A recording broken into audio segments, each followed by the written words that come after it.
It's Friday, July 14th, and this is now on HNN. Hurricane Calvin has strengthened a little more as it churns in the eastern Pacific toward the Hawaiian Islands. Your latest First Alert forecast. HNN sources say Hawaii's largest jail is locked down after an inmate was found dead in his cell.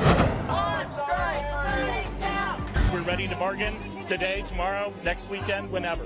Movie and TV actors joined writers on the picket lines on the first full day of a walkout that has become Hollywood's biggest labor fight in decades. These stories, plus the World Health Organization's new stance on a common artificial sweetener and what it means, coming up on This Is Now.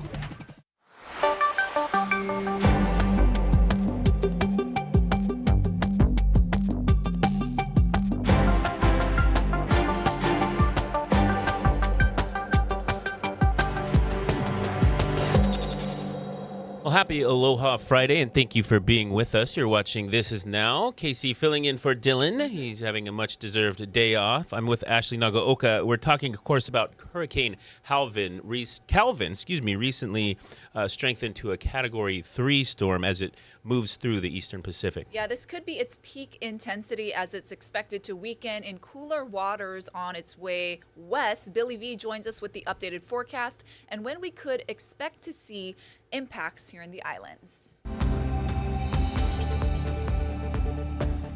Thank you very much. In this last hour, we found out that Calvin has intensified just a little bit, and it's continuing at its same speed towards the Hawaiian Islands. All right, let's get you your first alert weather headlines. First of all, Calvin will cross into the Central Pacific coming up on Sunday. Timetable for the storm to reach our islands, or at least so we'll feel the effects, are Tuesday night into Wednesday morning. Now, as Calvin approaches, we're expecting it to weaken to be either a tropical storm or remnant low.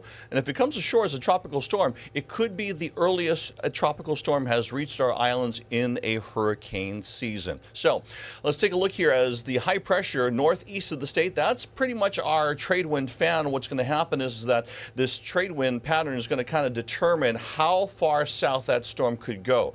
So if it goes to the south, it could be a little bit dangerous for us. Right now, 125 mile per hour winds. It's moving westerly, northwesterly at 16 miles per hour. Here's your forecast track as we get to Sunday evening. As we move closer to the Hawaiian Islands, you'll see Tuesday night, 8 a.m., or Tuesday morning, it's a tropical storm. By the time it's Wednesday morning, it is hopefully, cross your fingers, a remnant low. So that's your look at the storm. Of course, it may also give us some eastern swell up here as we get closer to that storm reaching our islands. And Billy, in terms of effects when it does reach the Hawaiian Islands, what are we thinking? Rainmaker, winds? Rainmaker, not so much winds at the moment. We'll see how that plays out. As it approaches, they're expecting maybe tropical storm, maybe 40 mile per hour winds, but definitely some rain in the forecast. But it's still a little early to tell, so we're watching the models here at your First Alert weather station, and we'll keep you up to date. As a matter of fact, our crew, we've already highlighted Wednesday on our 7-day forecast just to kind of give you a heads up that this is a day you should watch out for. And once again, we'll be watching it very carefully. Right, and use the time to get ready. This is the time to get ready. So if you haven't done so yet, go to our website at hawaiinewsnow.com, go to the Hurricane Center, and you can find out what it is that you need on there, what you need to do. It's got a lot of suggestions and good material right there on the website. And one last question, Billy. So we've heard the First Alert weather team talk about this would be the earliest storm to hit us in the hurricane season. Why is that important? Is it because the waters are so warm now? Well, you've got that difference. It starts over in Mexico. It's moving up to cooler waters now, so that's going to drain some of that energy as it makes its way here.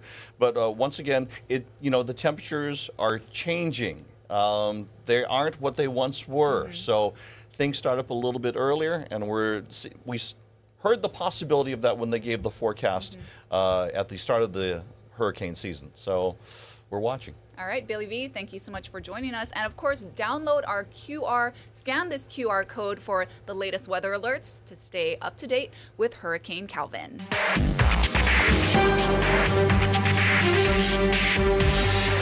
Severe drought conditions are hitting the southern and western coastal areas of Maui. This is reportedly the first time a drought designation has been noted in Hawaii this summer.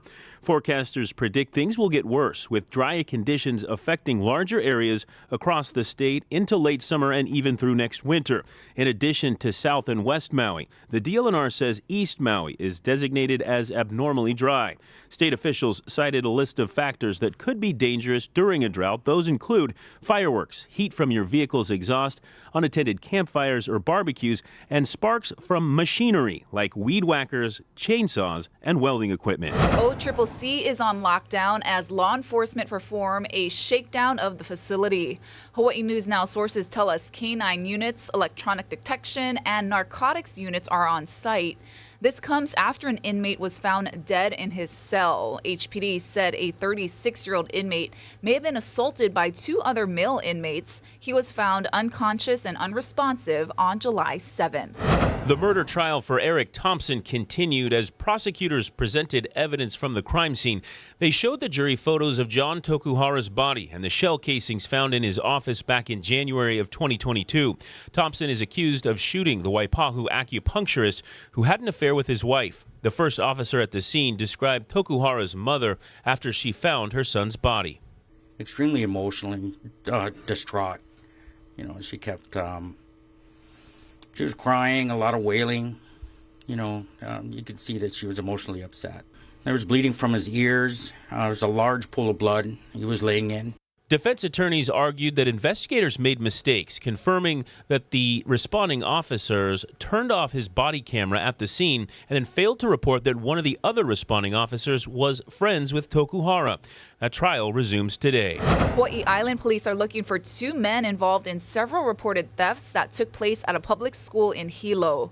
The suspects were caught on the school's surveillance camera on April 22nd, and it shows the men on campus at around 6:30 a.m. A short time later, both men were observed leaving the area in a green Kawasaki Mule utility vehicle belonging to the school.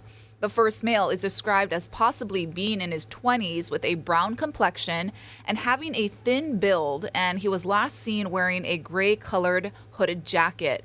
The second male is described as possibly being in his 20s with a fair complexion and having a thin build, and he was last seen wearing a red-colored hooded jacket. Anyone with information is asked to call police. A pedestrian was critically injured after being struck by a car in Kapolei overnight. The crash happened around 12:25 this morning on Farrington Highway in front of the Kahe power plant. Police said a 23-year-old female motorist was driving westbound when she hit the pedestrian. Investigators said the pedestrian was walking across the roadway but not in a marked crosswalk. Emergency medical services transported the pedestrian to a nearby hospital in critical condition. HPD said the driver remained at the scene and was not hurt. At this time, speed, drugs, or alcohol did not appear to be factors in the crash on the part of the driver. However, police said it's unknown if drugs or alcohol were factors on the part of the pedestrian. An investigation is ongoing. For the first time, a citation from one of Hawaii's red light cameras has been thrown out because a judge found a flaw in the system. In this case, where a car barely catches the red light, traffic defense attorney Pat McPherson said the prosecutor did not have the witnesses needed to prove all the elements of the citation, including when it was mailed. They really needed to have the officer there that actually issued the ticket. They couldn't prove that the ticket was mailed within 10 days. And the person that would be responsible for that was also not there. So those two people were probably essential to their case and were not at the trial. Also, a district court judge ruled that the photo and video of the license and the car were not enough to prove who the registered owner is. The State Department of Transportation and prosecutors are reviewing the ruling. Television and movie actors decided to join the Writers Guild and go on strike. That work stoppage is having an immediate impact on Hollywood. Rachel Kim reports. On strike! Down! Newly striking members of SAG-AFTRA picketed Friday, joining screenwriters who have been on strike since early May. No contracts! No actors! No wages! No pages! Both unions are demanding the same thing, a better deal from the Hollywood movie studios. We're ready to bargain today, tomorrow, next weekend, whenever. The union's main sticking points include limiting how artificial intelligence can be used, along with pay and residuals from streaming services. 99.9% of the people that I'm fighting for right now are working class people. They are the ones that are being squeezed out. But the studios say the walkout comes at the worst possible time for an industry facing many challenges. In a statement, the Alliance of Motion Picture and Television Producers said the strike will lead to financial hardship for thousands of people who depend on the industry. This is the first time since 1960 that both unions have gone on strike at the same time, shutting down the industry. So any scripted entertainment is basically off the table. All that's really left is reality TV. The actors' strike also means that promotions on completed projects have stopped. To save yourself. Paramount Plus's Special Ops Lioness, starring Zoe Saldana and Nicole Kidman, had its London premiere earlier in the week, but Monday's Los Angeles red carpet has been canceled because of the strike. Rachel Kim, CBS News, Los Angeles. Meanwhile, here in Hawaii, since most of the filming has wrapped up, there looks like there is minimal effect. NCIS Hawaii is already on break in between seasons, and Lilo and Stitch look like they were going to take a pause, but for the most part, they are done. Chief of War is done filming and had their wrap party last weekend in Waikiki. And Moana had done a cancellation on one of their auditions. Meanwhile, industry insiders tell us we may see a return of more unscripted reality shows filming in our city, but that's not only here. It's going to be that way the longer the strike goes on. And people we've talked to said this one doesn't look like they will settle anytime soon. Hawaii-born entertainer Nicole Scherzinger wants to build a home on her Kahului property, but the neighborhood board is trying to stop it. About a year ago, her Dream Home Trust bought this vacant oceanfront property. The trust wants to apply for a special management area permit to build a two-story home on that lot. A consultant gave a presentation to the Kahului neighborhood board, but the board voted unanimously to reject the permit plan. They're worried about several issues, including development and cultural concerns. When we have developments such as this coming, when we have people that come here and they build their massive dream homes on these properties like that, the impact doesn't stop here. It reverberates out into the community and neighbors around them. The board's vote is one step in a permitting process that would eventually go to the city. In a statement to Hawaii News Now, Scherzinger said, in part, it's been her dream to create a home with her tutu and ohana. Police in New York have finally made an arrest in connection with at least 10 killings in Long Island. The case has had investigators chasing leads for at least 10 years. Michael George has the latest developments.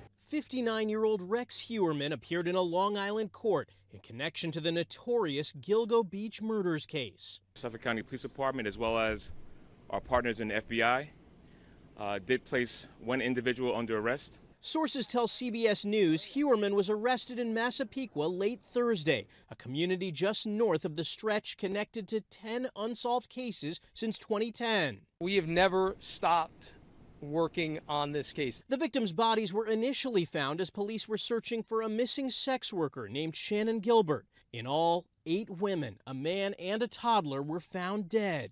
The Gilgo Beach murder case has long captivated people here on Long Island and beyond. Suffolk County officials recently created a special task force to investigate, enlisting the help of the FBI.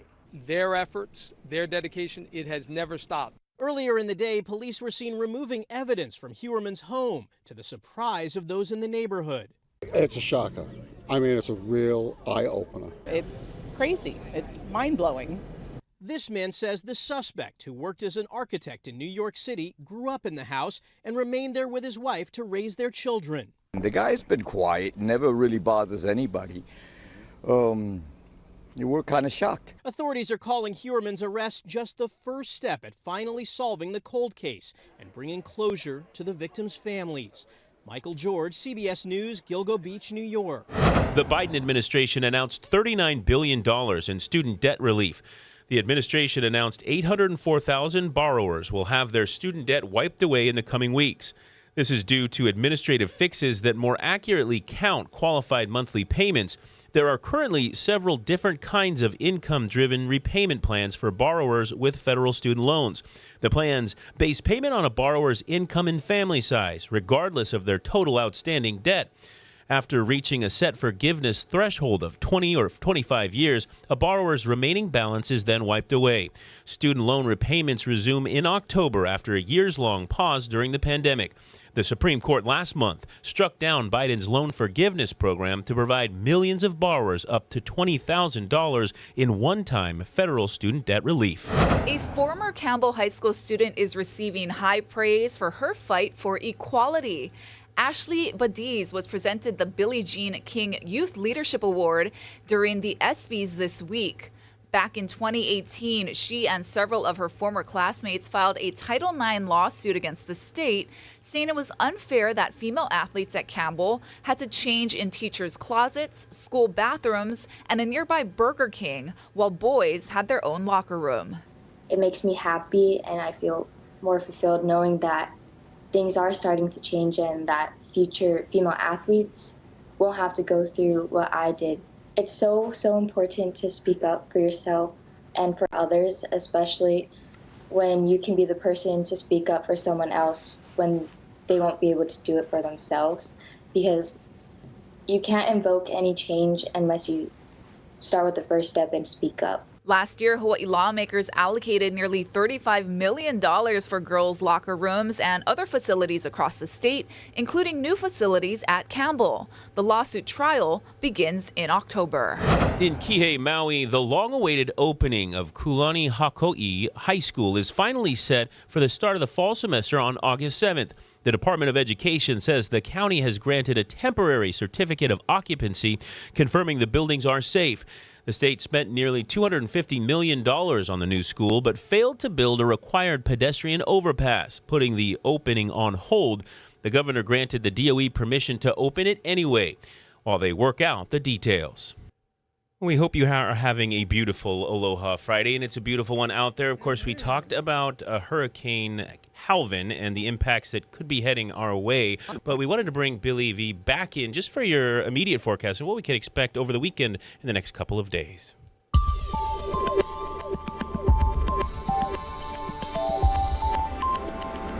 Let's give you your surf forecast. Pretty much summertime averages across the board. Box jellyfish in the water on the south-facing shorelines. Check with the lifeguards. Daytime high going to be 89 degrees today. Partly cloudy skies, locally breezy. Those winds are going to be east-northeasterly, mainly 15 to 20 miles per hour. As we look at the 7-day forecast, 10 to 20, sunshine, breezy, a daytime high near 89. We're going to get a little bit wetter weather than we have the last couple of days because it's been dry. But as we get towards Tuesday night into Wednesday, once again, we'll start to feel the impacts of the storm Calvin. We'll be watching it closely here at your First Alert weather station. Let's get you back to more with This Is Now. More than 90 million people are under dangerous heat warnings across the country. Doctors say that heat-related illnesses could be triggered within 20 to 30 minutes when you're out in that kind of weather. Laura Aguirre has the latest on the unrelenting heat wave. Triple-digit heat across much of the U.S., and it's only getting hotter. The National Weather Service says a heat dome will reach peak intensity this weekend over the western and southern U.S., pushing temperatures as high as 126 degrees or more across the region. Heat is fatal. It is something that the public needs to take seriously, and it can impact everybody. Nobody is immune. Phoenix, Arizona has seen temperatures over 110 degrees for 14 consecutive days. In 5 more, they'll break their previous streak. Forecasters predict over 100 daily heat records could fall over the next 3 days. More than 1,000 were broken in June. Outside workers like delivery drivers are struggling in extreme conditions where it can reach 130 degrees or more inside unair-conditioned trucks. Public pools are now critical cooling centers. Having a pool like this nearby within a mile, 2 miles of your home is incredibly essential. One environmental author believes fighting climate change starts with city planning. But we have opportunities to do amazing things and build cities, for example, in new ways. I mean, a simple example is just sort of more green space and urban trees. Building more climate change resilient infrastructure is an idea shared by the Biden administration. Let's redesign it. Let's make it safer and more resistant to floods or droughts, wildfires, or whatever the biggest threat is. I'm Laura Aguirre reporting. In Las Vegas, residents have been warned about going outside between the hours of 9 a.m. and 6 p.m. If the forecast they're showing is accurate, they could come close to breaking their all-time record of 117 degrees. In California's Death Valley, the hottest place on Earth, they could come close to touching 130 degrees, and that would bring them within striking distance of breaking the record for the hottest temperature ever recorded on Earth, 134 degrees. No, thank you. Yeah, sure is. Well, let's see what the internet's talking about. So the World Health Organization says the long-used artificial sweetener aspartame may not be a too soon, Case. Sorry about that. Found in many foods and drinks could lead to potential health risks. John Lornick reports why some people may want to trade in their diet sodas for a glass of water. Okay, go. Here we go. Aspartame may not be as sweet as you think, figuratively speaking. Aside from diet sodas and low-calorie foods, the artificial sweetener is in roughly 6,000 products worldwide, according to the Calorie Control Council. And every time a person ingests aspartame, the molecule breaks down into 3 pieces: phenylalanine, aspartic acid, and methanol. And now a semi-independent committee within the World Health Organization says aspartame should be deemed, quote, possibly carcinogenic to humans. But there's a caveat. Despite consistent positive findings in these 3 studies, the working group concluded that chance, bias, and confounding could not be ruled out with reasonable confidence, and thus they concluded that the evidence was limited. So at least for now, health officials recommend moderation, moderation, moderation. I think our results do not indicate that occasional consumption should pose a risk to most consumers. American Beverage, a group that represents the non-alcoholic drink industry, said in a statement, quote, the fact that food safety agencies worldwide, including the FDA, continue to find aspartame safe makes us confident in the safety of our products. The recommendation that WHO made was to moderate both the consumption of free sugars and the consumption of sweeteners. I'm John Lawrence reporting. Definitely something to think about. I know. You drink some Monsters, right? I do. Energy drinks. I don't think they have aspartame in them, but I think they do. There'd be no way of knowing. I guess I could read the label, but I'm not I going don't to do drink that. diet soda, but I eat a lot of I leaky used Moi. to drink diet soda, but you got to be careful. Any artificial sweetener, that you might want to check it. So we want to talk about some things coming in from the feeds. I love this. A rare corpse flower, I'm sure you've heard about this, is in bloom at the Amazon spheres in downtown Seattle. Workers named the plant Morticia. Love that. The plants only bloom, of course, every 5 to 10 years on average. They're known for giving off a smell like rotting flesh. The blooms last 48 hours. The peak viewing time is during the first 24 hours. Also in bloom, the silver swords at Haleakala. The Hawaii Pacific Parks Association posted this picture online saying this flowering stalk is about 3 feet high and smells like magic, which is to say it's kind of sweet like warm honey. Yeah, so different than the corpse flower altogether. Yeah, I'd rather go there to Haleakala and smell that. Well, finally, before we go, we want to bid a warm and fond aloha to somebody who's having, by the way, a going away party right next door to us. Katsu. Yeah, so we got to get over there. We want to say aloha to Rick Daysong. Yes, he's going to go work for the state after a long career in journalism.